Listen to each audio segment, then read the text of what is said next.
everyone, Leigh Goldstein here from 10-Minute Trades. I want to welcome you to the weekly Market Movers video preview.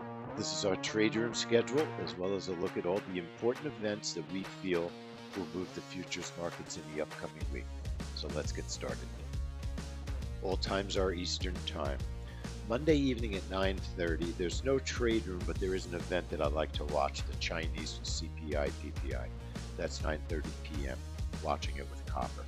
Our first trade room on Tuesday is 11:30 in the morning for the WASD report, and then we'll be back in the trade room at 4 p.m.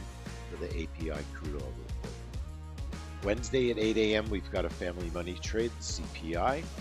9:30 we'll be back in the room for the Bank of Canada rate statement and crude oil inventories. 12:30 p.m. on Wednesday we're back with 10-year bond auction, and then 1:30 p.m. for the FOMC meeting minutes. Our final trade room on Wednesday evening is 9:15 p.m. for the Australia jobs report.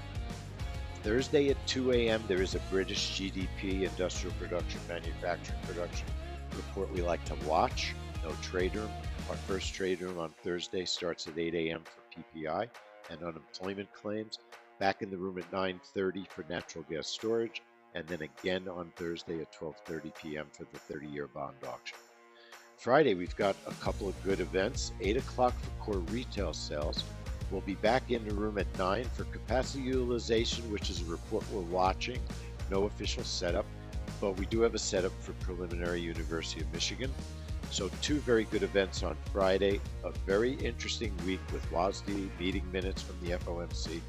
Should be a lot of profitable opportunities to take in the trade room, so I would love to see everybody come and join us.